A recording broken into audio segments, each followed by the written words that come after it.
नमस्कार। चलिए आज 50 करोड़ साल लंबे एक ऐसे अविश्वसनीय सफर पर चलते हैं जो ये बताता है कि कैसे एक मामूली से शैवाल ने एक बंजर ग्रह पर धीरे धीरे कब्जा कर लिया और उसे उस हरी भरी दुनिया में बदल दिया जिसे हम आज अपना घर कहते हैं। तो सवाल ये है कि आखिर ये हुआ कैसे। देखिए, इससे जिंदा रहने की कहानी नहीं है, ये तो एक अद्भुत जीवटता, जबरदस्त इनोवेशन और इस ग्रह को हमेशा हमेशा के लिए बदल देने की कहानी है। चलिए पता लगाते हैं। जरा इस फर्क को समझिए। पौधों के जो शुरुआती पूर्वज थे, उनके लिए पानी एक आरामदायक घर जैसा था, सब कुछ सही था। लेकिन जमीन, वो एक बिल्कुल ही अलग, बेरहम दुनिया थी। जहां पानी में उछाल का सहारा था, वहीं जमीन पर गुरुत्वाकर्षण का जोरदार खिंचाव था। जहां पानी की कोई कमी नहीं थी, वहीं जमीन पर सूख जाने का 24 घंटे खतरा। मतलब ये एक बहुत बहुत बड़ी चुनौती थी, ऐसी जो लगभग नामुमकिन लगे।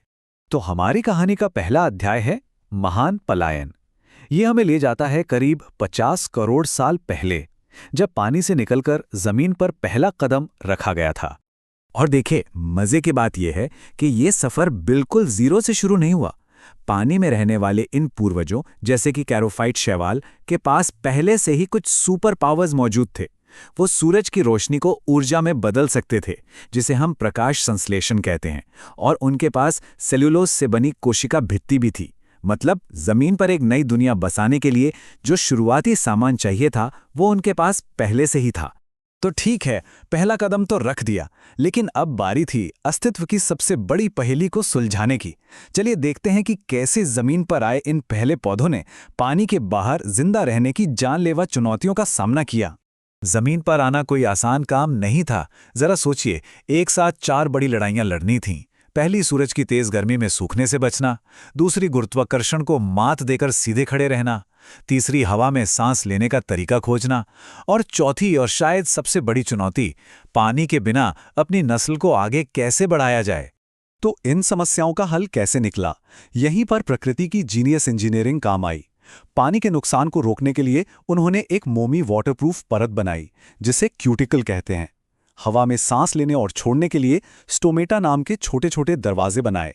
और सबसे क्रांतिकारी काम जो किया वो ये था, अपने भ्रूण को यानी नन्हे पौधे को अपने ऊपर ही रखकर उसकी सुरक्षा की और उसे पाला पोसा। इसी एक खासियत की वजह से सभी जमीनी पौधों को एम्ब्रियोफाइट्स कहा जाता है। वाकई क्या शानदार समाधान था। तो अब जमीन पर पैर तो जम चुके थे, लेकिन असली दौड़ अब शुरू हुई थी, आसमान की ओर, सूरज की रोशनी की ओर। और इसके लिए एक क्रांतिकारी आविष्कार की जरूरत थी, एक अंदरूनी पाइपलाइन सिस्टम, जिसने पौधों को ताकत दी कि वो लंबे हो सकें और धूप के लिए मुकाबला कर सकें। यहां पर फर्क बिल्कुल साफ दिखता है। देखिए, एक तरफ मॉस जैसे गैर संवहनी पौधे हैं जो छोटे छोटे जमीन से चिपके रहते हैं और हमेशा नमी वाली जगहों पर ही उग सकते हैं। और दूसरी तरफ हैं फर्न जैसे संवहनी पौधे, जिनकी अपनी एक अंदरूनी पाइपलाइन प्रणाली यानी जाइलम होती है। इसी की वजह से वो पानी को नीचे से ऊपर तक खींच सकते थे और लंबे हो सकते थे। इस एक इनोवेशन ने सचमुच पूरा खेल ही बदल कर रख दिया। और ये बदलाव सिर्फ पौधों तक ही सीमित नहीं रहा, इसने तो पूरे ग्रह का नक्शा ही बदल दिया।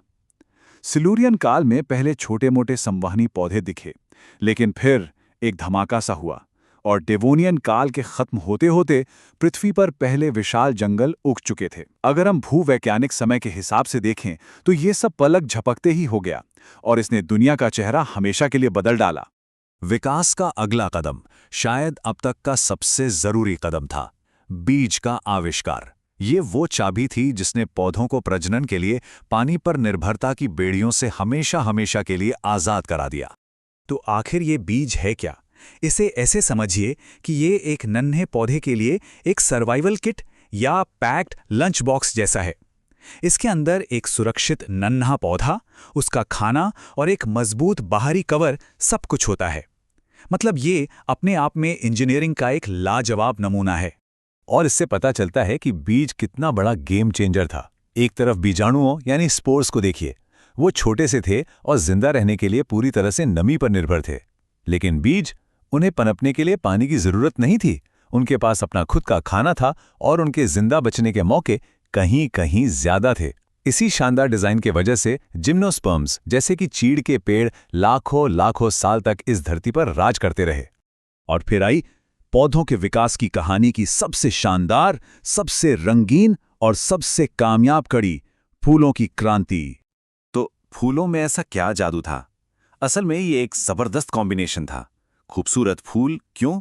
ताकि कीड़े मकोड़ों और पंछियों को अपनी तरफ खींच सकें। स्वादिष्ट फल क्यों? ताकि जानवर उन्हें खाएं और बीजों को दूर दूर तक फैला दें। और साथ ही बहुत तेजी से प्रजनन करने की काबिलियत।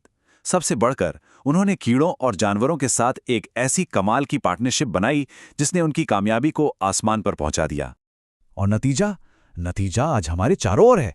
एक पल के लिए इस पर गौर कीजिए। आज इस पृथ्वी पर मौजूद हर 10 में से 9 पौधे फूल वाले हैं।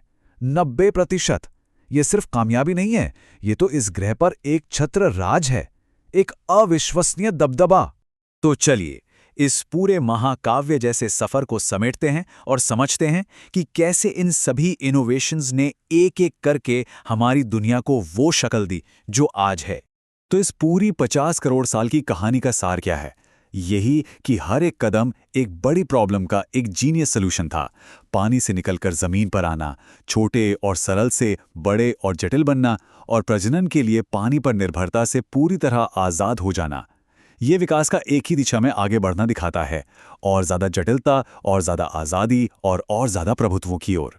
पौधों ने ही हमारी इस दुनिया को बनाया, हमारे वायुमंडल को ऑक्सीजन से भरा और हम सब के लिए जीवन का मंच तैयार किया।